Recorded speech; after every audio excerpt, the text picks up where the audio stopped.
And what's the deal, boys and girls?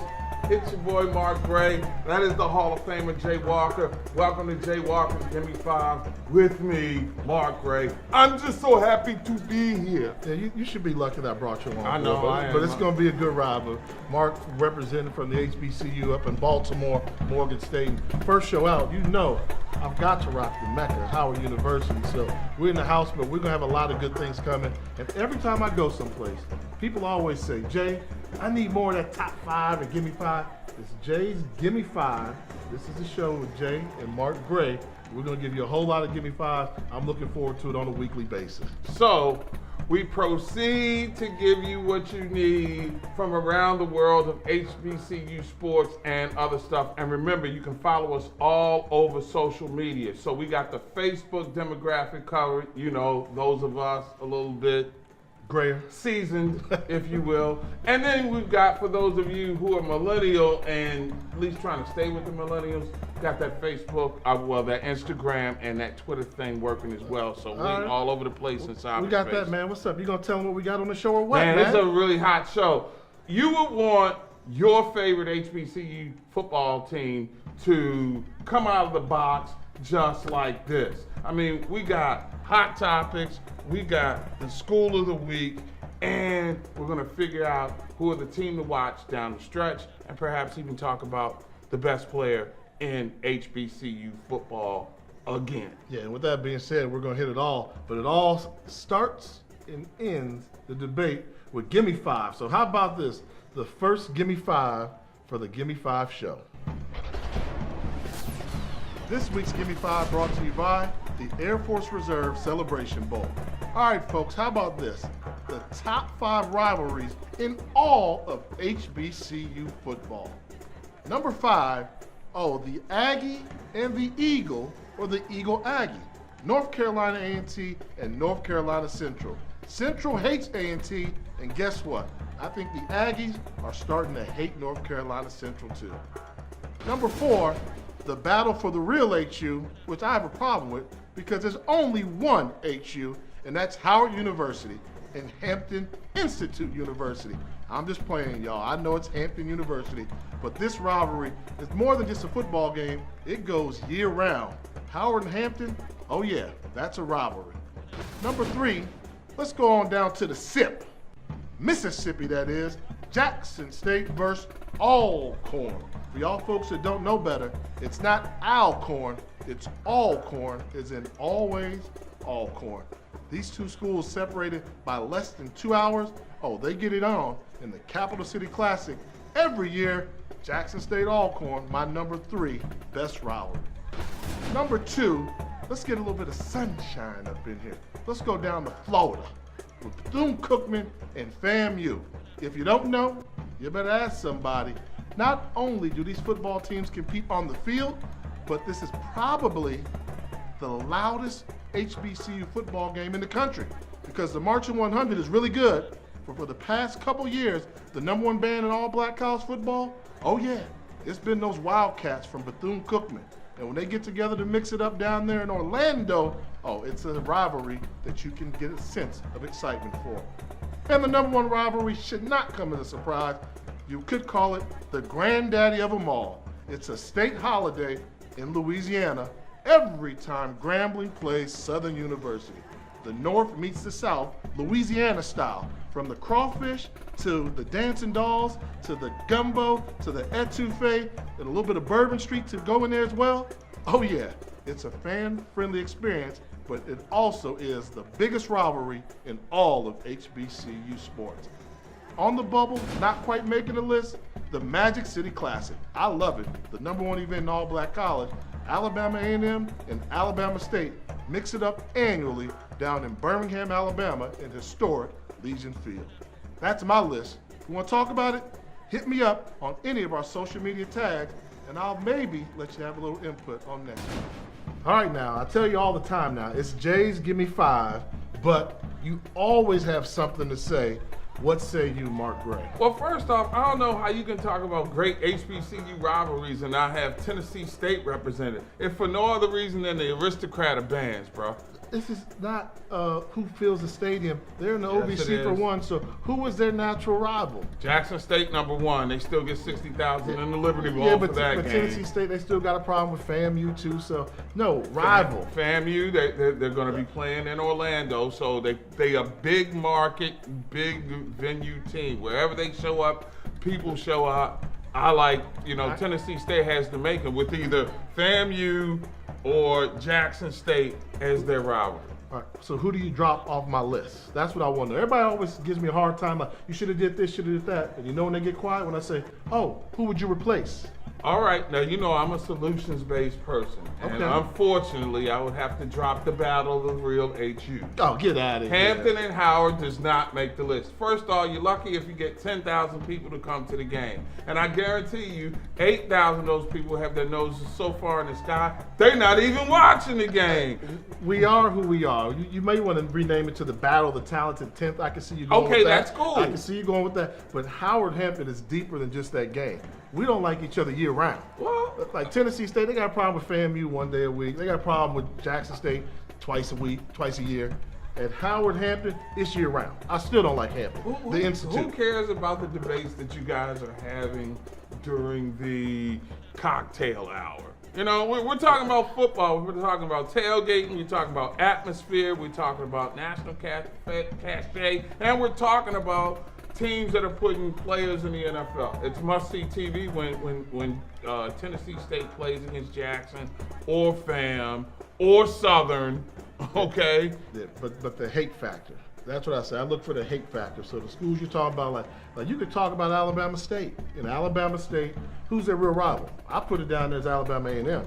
But Alabama and Tuskegee, Alabama State, I was gonna Tuskegee, say, our school of the week. they go deep. They Clever go teams. deep. So, we'll see about that. But I just think that a true rival, you have to say it's more than just a game. You hate each other. And I would say one of the most intense rivalries out there is North Carolina Central absolutely hates North Carolina A&T. And I would grant you that too. But you got to add Tennessee State. I'm sorry, Hampton just doesn't make the cut. At least you had, some representation. But the bottom line is, when I look at great rivalries, I got the big picture, and you can't have great HBCU rivalries without Tennessee State. Well, the temperatures are going down right now, J.O., but the conference races have all heated up. And a funny thing happened to North Carolina A&T on the way to the destiny of a third national championship in 4 years. They lost to Morgan, and then they lost to FAM, and now they're fighting for the playoff lot. What happened to A&T? What is going on in a crazy MEAC race? Man, A&T was the pride of HBCU football. Without question, I think everybody was proud of them for what they did. They knocked off Jacksonville State in the neutral site game in Alabama. Then they followed up by knocking off East Carolina. You're like, oh, they're going to run. But what happened with A&T is this. You can be big and bad all you want to when you leave your block. When you leave your block, you go out there, oh man, I was the hardest dude in my hood, right? But what happened when you go back on your block? Your neighbors know you. Yeah. They know you. So they know your habits. They know if you're real tough or not. And Morgan State was like, we know who you are. We're really not that afraid of you. Now, that surprised me. Now, they shouldn't have lost to Morgan State. At home. They shouldn't. FAMU, they lost to them at home, too. So I think when you get in conference play, your neighbors know you. Like, I know you, Mark Gray. You ain't hard. Yeah, but okay, that may be true by football standards. I'm more of a baseball player. We're a more dignified game.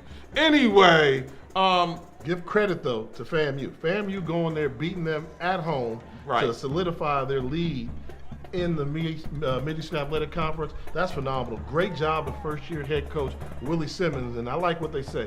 The Millennium has started down in Tallahassee. Let's pump your brakes because we know millenniums down there have a tendency to last for about 18 months. But the Millennium, not Millennium, the Millennium for Willie Simmons. That was clever. Era is not a word that you associate with the Florida A&M coaching position, with all due respect, my friend. All right, Jay, let's go out west and talk SWAC, where Grambling was supposed to get back to the Celebration Bowl to avenge last year's loss, and they slipped up not once, but twice in the league. So now Southern has the control of their own destiny. Yeah, it's the wild, wild west for sure out there. And I think with Grambling, it's a rebuilding year. They've been the most successful program in the SWAC for the past 3 or 4 years, but they lost Kincaid and Carter. That's a lot of offensive firepower. And not only that, they lost those 2 players.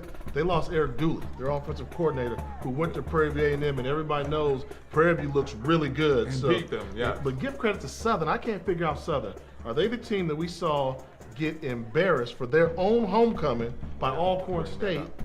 Or are they the team that beat down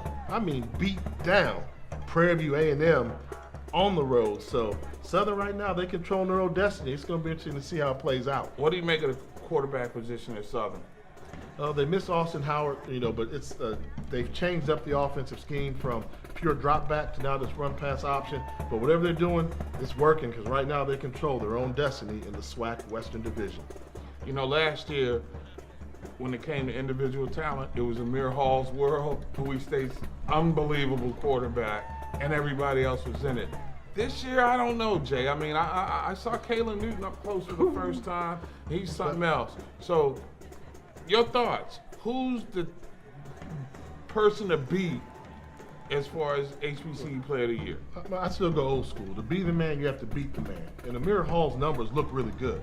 The problem Amir Hall's having, he's got 2 losses on the year. And as a quarterback, ultimately you're judged by those wins and losses. Kalen Newton is explosive. He will go down in the record books as the greatest quarterback in the history of Howard University. I've had it for 25 years. Well, he's welcome to have it. Right there, he will go down fella. that way. And I believe that down in the SWAC, I think it's Dewanye Tucker, the outstanding running back from Prairie View A&M, number 2 in all of FCS football. Not just black college, but FCS football. Legitimate threat. I think it's a 3-horse race for the HBCU Player of the Year. Tariq Cohen 2.5? Not quite. Maybe Tariq Cohen like 0.5. Okay. Well, just to be mentioned with the great Chicago Bear running back is something to be said. Yes, it is. There's a beautiful piece of property in Alabama that's been home to some of the great minds who've impacted America and some great football players too. Our school of the week, Tuskegee University. It's time to pay homage to our school of the week. And can't you tell what it is? Oh yeah, the T, the U, the SKE, the GEE, Tuskegee. I'm not going into all that chant stuff. I'll let y'all do that one. But let me give it to you, Gimme 5 style, what I like about the Golden Tigers. Number 5, what school can brag if they produce in their band not only Lionel Richie, but the Commodores? Oh yeah, Tuskegee has a proud musical heritage.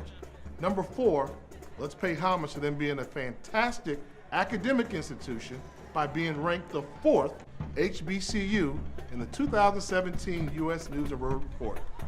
Number 3, go back to their history a little bit. The first African-American general was Chappie James. And oh yeah, Chappie James, an alumnus of Tuskegee University. But when you talk about number 2, I think this is gonna get y'all going. Tuskegee, they got this thing they call the Tuskegee Way, where they like to ball and parlay. Where do they do that? Their home football field called The Shed. You don't know about Tuskegee if you don't know about The Shed.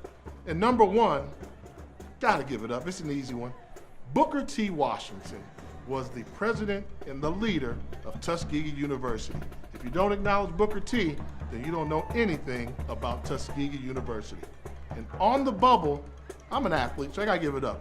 Drayton Florence, I got you, homeboy. You did a fantastic job representing Tuskegee in the NFL. And also, take this little nugget with you. Lonnie Johnson, the inventor of the Super Soaker, also went to Tuskegee University. That's what I say about Tuskegee University. I know I'm going to hear from all y'all folks, so go ahead and hit us up on all of our social links, and we can debate it next week. Congratulations, Tuskegee, our HBCU School of the Week. I had a tough time putting together that list. I know I left off some talent, Mark, so go ahead and give it to me. Yeah, Tom Joyner, benevolent HBCU philanthropist, amongst one of the great broadcasters in the history of America. And then you've got the Tuskegee Airmen. I mean, talk about a win percentage when it comes to saving the United States, man. That's a good one. It was pretty good. And See, then, I go a little bit under the weeds. You know what I would have put on there? What? If the chicken coop was still open, and that's strictly a Tuskegee thing, I would have put the chicken coop on there. You don't know about that, Mark. well, I was going to tell you about the other Tuskegee Airmen. And Golden Tiger fan from the mid-90s will remember Maurice Hurd to Chris Holder when Coach Jim Martin Sr. was head coach down there. Man, they were throwing that ball around like it was being at Fort McHenry when they were writing in Star Spangled Banner. Yeah. It was something to watch, and those great Tuskegee Morehouse game fireworks galore. It was fun stuff. Well, what you do is I'm sure we'll hear about what we missed and what the fans have to say about it. As they hit us up, we'll talk about it next time. But it's been a lot of fun, man. Always a pleasure. Remember, your thoughts, questions, concerns, clever disses, we want to hear from you. Check us out all over the place in cyberspace on social media, Facebook, Twitter, Instagram, on a electronic device. Give me 5. Give me 5, dog. On the Give Me 5 show. That's Jay. We out. Peace.